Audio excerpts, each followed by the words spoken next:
যারা ডায়েটে আছেন তারা লাঞ্চ কিংবা ডিনারের জন্য বানিয়ে নিতে পারেন লোকাল চিকেন সালাদ। খেতে যেমন সুস্বাদু, ক্যালোরিও খুব সহজেই বানাতে পারেন। চলুন দেখে নিই। আধা কেজি পরিমাণ চিকেন খুব সামান্য তেলে দিয়ে দিচ্ছি। তার মধ্যে দিয়ে দিচ্ছি লবণ, অরিগ্যানো, বেশ খানিকটা দিয়ে দিচ্ছি। অল্প একটুখানি কালো গোলমরিচের গুঁড়ো দিয়ে দিয়েছি। খুব সামান্য ডার্ক সয়া সস, এটা অপশনাল, আপনারা চাইলে বাদও দিতে পারেন। এরপর দিয়ে দিয়েছি আদা রসুনের পেস্ট, এটাও খুব সামান্য। বেশ খানিকটা লাল মরিচের গুঁড়ো নেড়ে ছেড়ে ঢেকে দিব।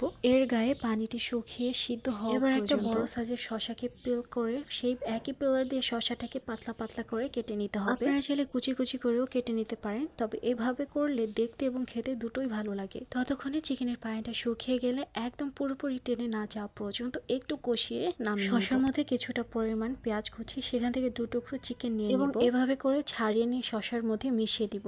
চাইলে আপনারা এখানে টমেটো অ্যাড করতে পারেন। দিয়ে দিয়েছি হোমমেড মেয়োনিজ। এখন এগুলোকে হাত দিয়ে ভালোভাবে মাখলেই সালাদ। খেতে যেমনি মজা, বানাতেও কিন্তু খুবই সহজ। আপনারা চাইলে কিন্তু বাসায় ট্রাই করতে পারেন।